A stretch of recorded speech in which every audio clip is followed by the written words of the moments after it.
हाय दोस्तों, great morning. I am Hitesh Patil. आपके free demo class में आपका स्वागत करता हूं। सबसे पहले तो मैं आपको एक क्लियर कर देना चाहता हूं, अगर आपको इंग्लिश नहीं आ रही है इसका मतलब आप कमजोर नहीं हो सकता है कि आपको ऐसे टीचर नहीं मिले हो जो आपको आसान तरीके से एक्सप्लेन करे, या आपको कोई ऐसी मेथड नहीं मिली हो जिसकी वजह से आपका इंग्लिश इंप्रूव हो, या आपको कोई ऐसी आसान टेक्निक नहीं मिली है जिसकी वजह से आप आसान तरीके से इंग्लिश सीख सकते हो। आप कमजोर नहीं है, आपकी इंग्लिश कमजोर है। क्योंकि दोस्तों हमारे क्लास में ऐसे स्टूडेंट्स आते हैं जो कोई मर्सिडीज का मैनेजर है, जो LIC एडवाइजर है, जो डॉक्टर्स है, जो किसी स्कूल में टीचर है, मतलब ऐसे स्टूडेंट्स हैं कि जो अपने फील्ड में मास्टर्स है, अपने फील्ड में बापू है। तो इसका मतलब ये नहीं है कि वो कमजोर है, उनकी इंग्लिश कमजोर है। तो दोस्तों ये डेमोस सुनने के बाद आपके जो भी इंग्लिश के बारे में जो नेगेटिव बिलीव्स है या जो कूड़ा कचरा है वो निकल जाएगा। क्योंकि दोस्तों हम लोग यहां पे इंग्लिश एकदम आसान तरीके से सीखने वाले हैं, एकदम देसी भाषा में सीखने वाले हैं। मैं आपको सब कुछ पढ़ाऊंगा लेकिन एकदम देसी भाषा में। क्योंकि देखो ना दोस्तों कि जब मैं पढ़ता था या आप पढ़ते होंगे या पढ़ रहे होंगे तो आपने कुछ ऐसे शब्द सुने होंगे जैसे नाम, सर्वनाम, विशेषण, क्रिया विशेषण, क्रियापद। कैसे लगते हैं ये सब शब्द आपको? अच्छा, जब मैं पढ़ता था तो मुझे एकदम बोरिंग जैसा लगता था।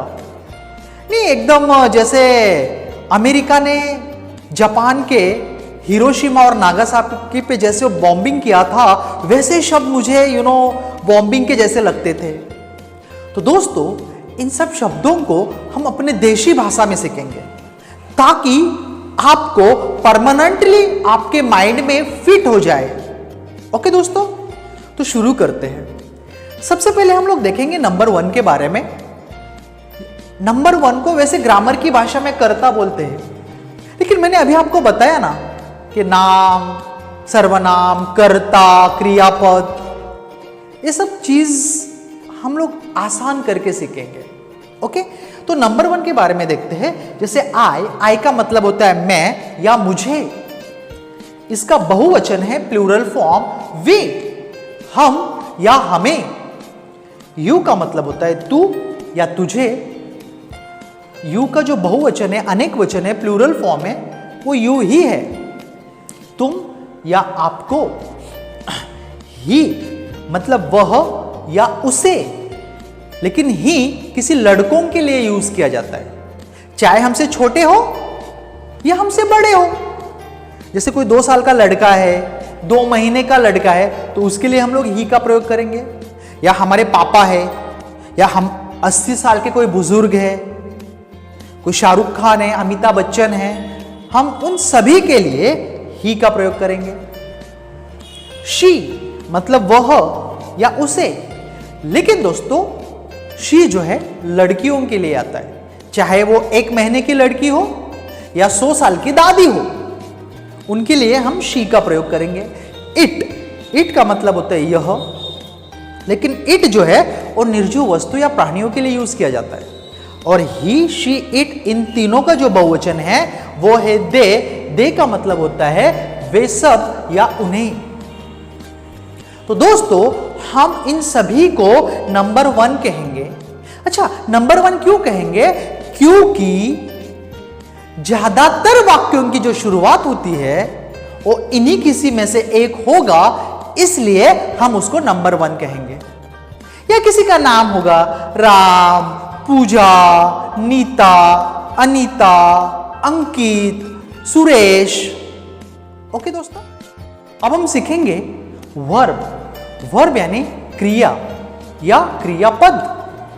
वैसे इसके अलग अलग बुक्स में अलग अलग डेफिनेशंस है, अलग अलग परिभाषा है, बट हम एकदम देसी भाषा में सीखेंगे जिस शब्द के हिंदी के अंत में ना आएगा हम उसको क्रिया कहेंगे।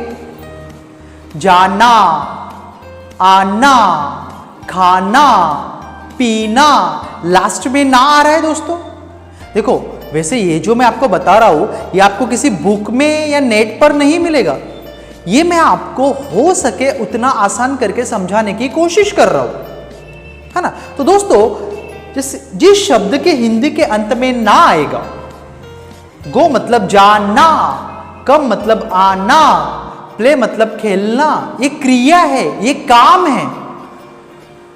और देसी भाषा में समझाऊं, जो हमारी पार्ट्स ऑफ बॉडी है, इस पार्ट्स ऑफ बॉडी से जो भी हम लोग करते हैं उसको हम लोग क्रिया कहेंगे। जैसे हाथों से क्या करते हैं हम लोग, लिखते हैं एग्जैक्टली, तो राइट। आंखों से क्या करते हैं, वॉच, यस, तो एक एक्शन हो गया। नाक से क्या करते हैं, स्मेल या ब्रीथ, वो एक एक्शन हो गया। तो जो भी हम हमारे पार्ट्स ऑफ बॉडी से करते हैं उनको हम एक्शन बोलेंगे।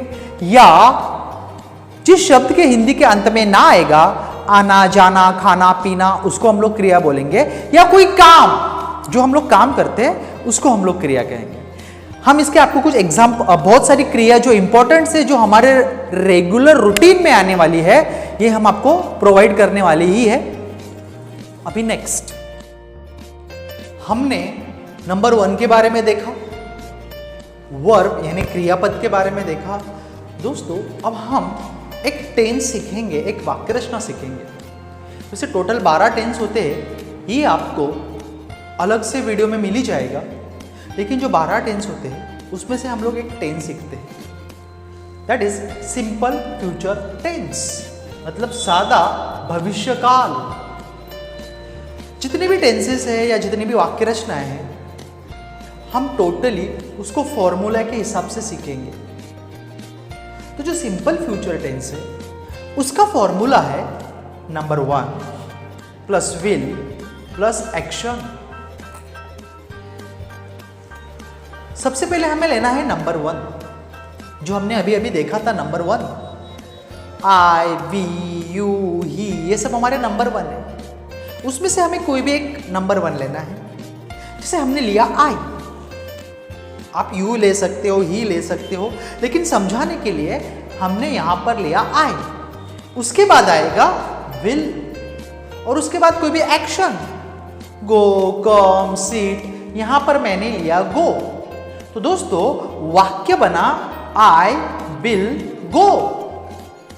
आई का मतलब होता है मैं और गो का मतलब होता है जाना।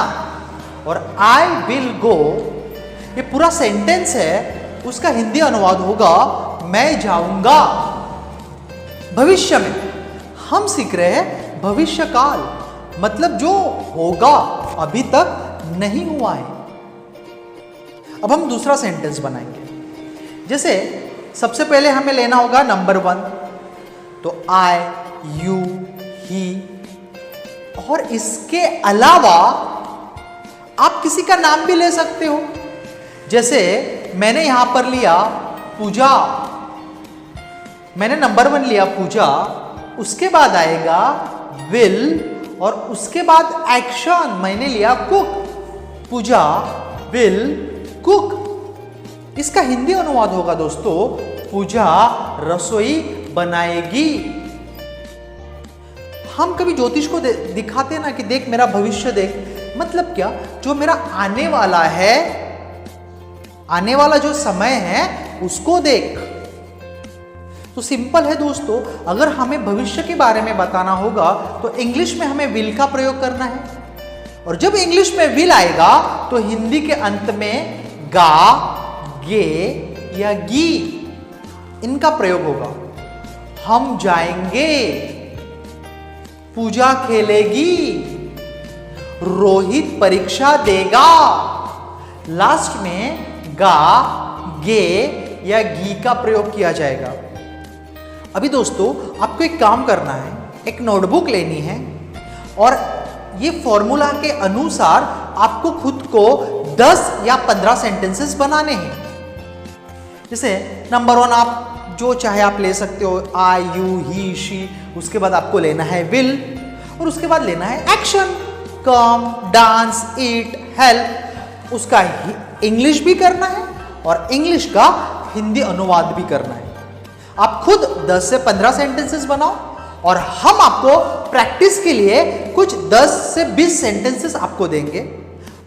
अगर जो हिंदी में देंगे उसका आपको इंग्लिश ट्रांसलेशन करना है, और जो इंग्लिश में देंगे उसका आपको हिंदी ट्रांसलेशन करना है। इसी तरीके से जितने भी वाक्य रचनाएं हैं, अराउंड 40 के आसपास वाक्य रचना इंग्लिश में है, इसी तरीके से हम लोग सीखेंगे। हम आपको फॉर्मूला बताएंगे, 2 सेंटेंसेस हम आपको करके दिखाएंगे, फिर आपको खुद को 10 से 15 सेंटेंसेस करना है और 20 सेंटेंसेस हम आपको प्रैक्टिस के लिए देंगे। इसी तरीके से हम लोग इंग्लिश सीखेंगे दोस्तों। इसी तरीके से आपका जो बेसिक है वो क्लियर होगा, जिससे आपको मेल लिखने में आसानी होगी, एग्जाम में इंग्लिश के पेपर, इंग्लिश के क्वेश्चन आंसर लिखने में आपको सुविधा होगी, और जो कोई बोल रहा है और आप खुद बोल सकते हो। ओके दोस्तों। अच्छा, दूसरी बात मैं आपको ये करना चाहता हूं कि आप बहुत सारे दिनों से या महीनों से सीख रहे होंगे, सोच रहे होंगे कि मुझे इंग्लिश सीखना है, या इंग्लिश की ही बात छोड़ो, आप आखिरी 5 महीने से, 10 महीने से, 1 साल के ऐसे बहुत सारे काम होंगे जो आप करने का सोच रहे होंगे कि टाइम आएगा तब करेंगे, परिस्थिति आएगी तब देखेंगे। तो दोस्तों, जिस समय का आप इंतजार कर रहे हो, क्या पता वो समय आएगा भी या नहीं भी आएगा। तो दोस्तों, आज ही मौका है, आज ही समय है, जो भी करना है उसका एक्शन लेना स्टार्ट कर दो। क्योंकि दोस्तों, सोचने से हम कभी मंजिल तक नहीं पहुंच सकते, हमें कुछ एक्शंस लेना पड़ता है। ओके दोस्तों, तो ये जो कोर्स है हम आपको ऑनलाइन कोर्स लेकर आएंगे, और भी अगर आपको कुछ समस्या होगी, कुछ प्रॉब्लम्स होंगे, तो आप हमें यूट्यूब के ज़रिए से या फेसबुक के ज़रिए से या मोबाइल के ज़रिए से आप हमें कांटेक्ट कर सकते हैं। और जो हमारा चैनल है संजीवनी स्पोकन इंग्लिश क्लास, आप उसको सब्सक्राइब कीजिए और बेल आइकन पे क्लिक कीजिए, ताकि आपको इंग्लिश के जो अपडेट्स है टाइम टू टाइम मिलते रहें।